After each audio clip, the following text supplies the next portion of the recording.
Hello guys, how are you? Welcome to SVS English classes.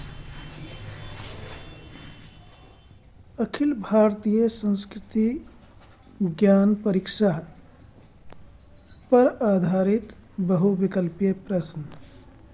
Guys, ये भारत की प्राचीन संस्कृति ये प्रश्न बहुत ही महत्वपूर्ण और ऐसे प्रश्न हैं शायद आपको इसके बारे में जानकारी न हो, और यदि जानकारी है तो बहुत ही अच्छी बात है।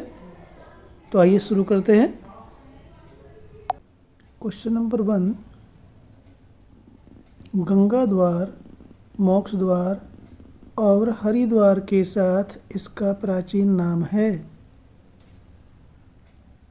पावापुरी, मायापुरी, विष्णुपुरी, गौतमपुरी।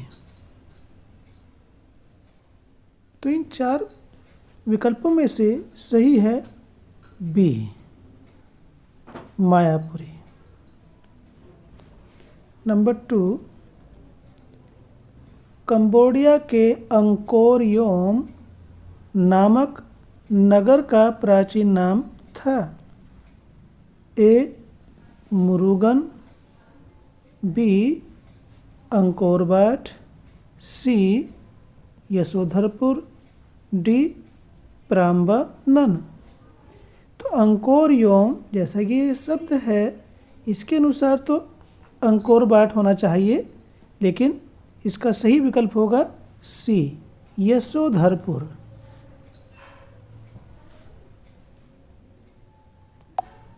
नंबर 3,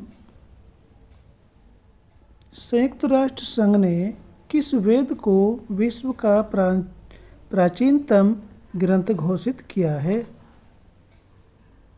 ए, यजुर्वेद, बी, अथर्ववेद, सी, ऋग्वेद, डी, सामवेद।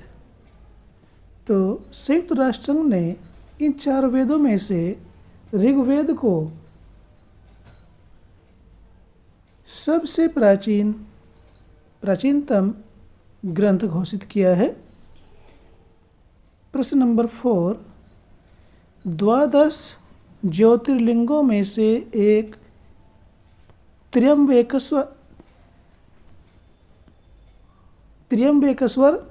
कहाँ स्थित है। ए, भुवनेश्वर, बी, बोलपुर, सी, नदिया, डी, नासिक। तो द्वादश ज्योतिर्लिंगों में से एक त्र्यंबकेश्वर नासिक में स्थित है। डी ऑप्शन सही है। क्वेश्चन नंबर 5, मार्गरेट नोबल का भारतीय नाम था। ए, यशोधरा, बी, चंद्रमणि, सी, निवेदिता, डी, पराम्बा। ये मार्गरेट नोबल वह महिला थी जो अमेरिका से स्वामी विवेकानंद जी के साथ आई थी और उनके उपदेशों से प्रभावित होकर के भारत के वासियों की सेवा करने के लिए उनके साथ भारत आई थी। तो मार्गरेट नोबल का भारतीय नाम निवेदिता था। सी। प्रश्न नंबर 6, तीर्थ का सामान्य अर्थ क्या है। तीर्थ का सामान्य अर्थ क्या है। ए, जन्म स्थान, बी, पवित्र स्थान, सी, योग स्थान, डी, कर्मस्थली। तो इन चार में से जो सही ऑप्शन है वह है बी, पवित्र स्थान को तीर्थ कहा जाता है। प्रश्न नंबर 7, सूर्य षष्ठी पर्व प्रतिवर्ष कब मनाया जाता है।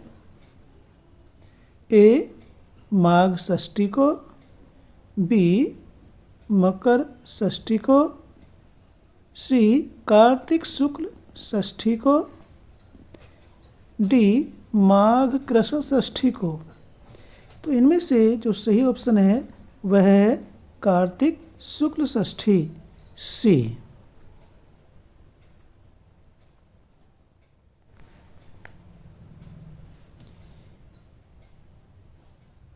इसे सूर्य षष्ठी को छठ पूजा के नाम से भी जाना जाता है। प्रश्न नंबर 8, पुराण शब्द का अर्थ है, क्या अर्थ है? ए हरि कथा, बी लोक कथा, सी राम कथा, डी प्राचीन कथा। तो पुराण शब्द का अर्थ प्राचीन कथा से है, इसका सही ऑप्शन है डी। प्रश्न नंबर 9, अयोध्या वर्तमान में स्थित है? ए उत्तराखंड, बी झारखंड, सी उत्तर प्रदेश, डी मध्य प्रदेश। इसका सही ऑप्शन है सी उत्तर प्रदेश। क्वेश्चन नंबर 10, प्राचीन रैवतक पर्वत स्थित है? जो प्राचीन रैवतक पर्वत है वो कहाँ पर स्थित है? ए गुजरात, बी उड़ीसा, सी महाराष्ट्र, डी केरल। तो इसमें सही ऑप्शन है ए, गुजरात में रैवतक पर्वत स्थित है। क्वेश्चन नंबर 11, व्यास पूर्णिमा को कहा जाता है? ए कार्तिक पूर्णिमा, बी फागुन पूर्णिमा, सी गुरु पूर्णिमा, डी पौष पूर्णिमा। तो गाइज इसमें व्यास पूर्णिमा को गुरु पूर्णिमा कहा जाता है, इसका सी ऑप्शन सही है। प्रश्न नंबर 12, स्वामी रामतीर्थ किसके अनुरोध पर सन 1902 ईस्वी में धार्मिक सम्मेलन में भाग लेने जापान गए? ए मथुरा नरेश, बी टिहरी नरेश, सी झांसी नरेश, डी नेपाल नरेश।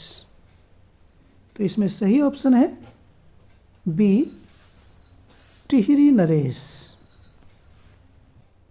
प्रश्न नंबर 13, 1921 मथुरा धर्म सम्मेलन की अध्यक्षता की?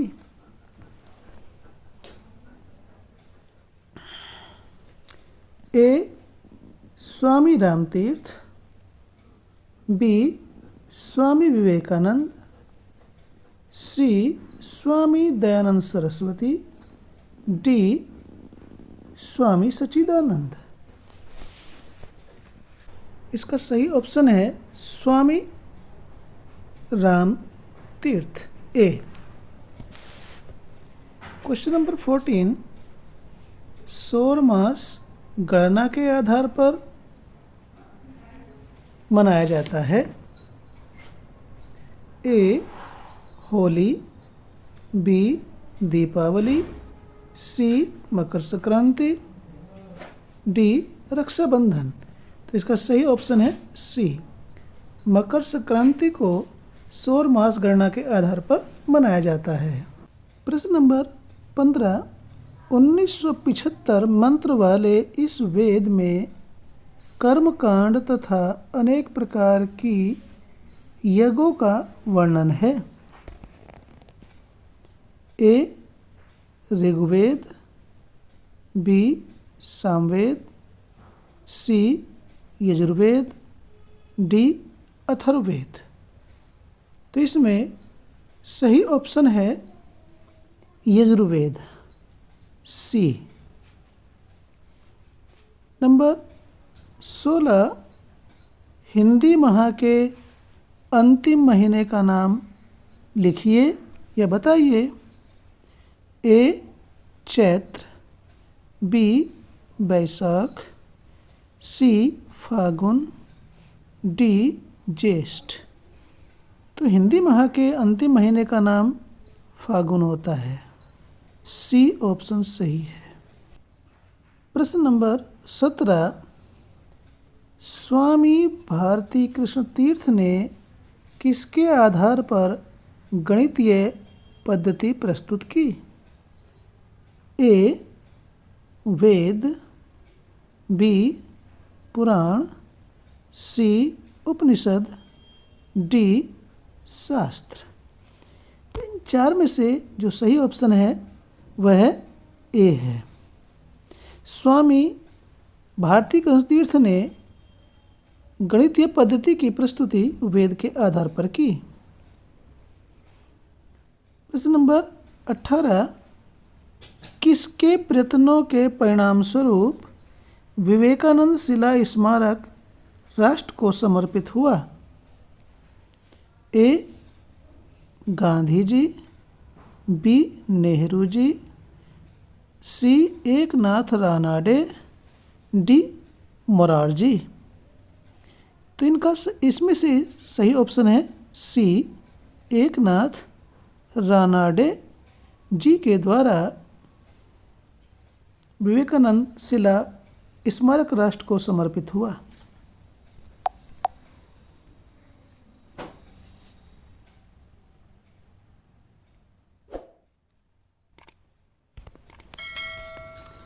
प्रश्न नंबर 19, शुक्राचार्य के ग्रंथों में कितनी कलाओं का उल्लेख है? ए 64, बी 32, सी 52 कलाएँ, डी 54 कलाएँ। तो शुक्राचार्य के ग्रंथों में 64 कलाओं का उल्लेख है। सही ऑप्शन है ए। प्रश्न 20, सेल्यूकस ने किस से विवश होकर अपनी बेटी हेलेन का विवाह उसके साथ कर दिया? ए सिकंदर, बी डिमेट्रियस, सी चंद्रगुप्त, डी पोरस। तो इसमें सही ऑप्शन है सी चंद्रगुप्त। प्रश्न नंबर 21, एकम सद्विप्रा बहुधा वदन्ति, यह किस वेद का वाक्य है? ए ऋग्वेद, बी सामवेद, सी अथर्ववेद, डी यजुर्वेद। तो इसका सही ऑप्शन है ए ऋग्वेद। एकम सद्विप्रा बहुधा वदन्ति, यह ऋग्वेद का वाक्य है। प्रश्न नंबर 22, एक शरण धर्म की स्थापना किसने की? ए स्वामी हरिदास, बी श्रीमद शंकरदेव, सी श्रीत स्वामी, डी राधा स्वामी। तो इसमें सही ऑप्शन है बी श्रीमद शंकरदेव ने एक शरण धर्म की स्थापना की थी। प्रश्न नंबर 23, अशोक चक्र के बाद दूसरा सैनिक पुरस्कार कौन सा है? यानी कि अशोक चक्र के बाद जो आता है वो कौन सा पुरस्कार आता है? ए वीर चक्र, बी शौर्य चक्र, सी कीर्ति चक्र, डी सैन्य चक्र। तो इसमें जो सही ऑप्शन है वह है सी कीर्ति चक्र। यानी अशोक चक्र के बाद जो दूसरे नंबर पर पुरस्कार के रूप में दिया जाता है वह कीर्ति चक्र होता है। प्रश्न नंबर 24, कृष्ण कथा पर आधारित रासलीला नृत्य का विकास किसकी देन है? ए भाग्यचंद्र, बी भगवान कृष्ण, सी राधा कृष्ण, डी इनमें से कोई नहीं। तो इन चारों विकल्पों में से जो सही है वह है बी भगवान कृष्ण। सही इसका ऑप्शन है। प्रश्न नंबर 25, सन 2019 में सुश्री तीजन बाई को किस पुरस्कार से सम्मानित किया गया? ए पद्म श्री, बी पद्म विभूषण, सी पद्म भूषण, डी ज्ञानपीठ। तो जिसमें सही ऑप्शन है वह है बी पद्म विभूषण से सम्मानित किया गया सुश्री तीजन बाई को सन 2019 में। प्रश्न नंबर 26, 15 जनवरी को हम कौन सा राष्ट्रीय दिवस मनाते हैं? ए बाल दिवस, बी थल सेना दिवस, सी शिक्षक दिवस, डी विजय दिवस। इसका सही ऑप्शन है थल सेना दिवस।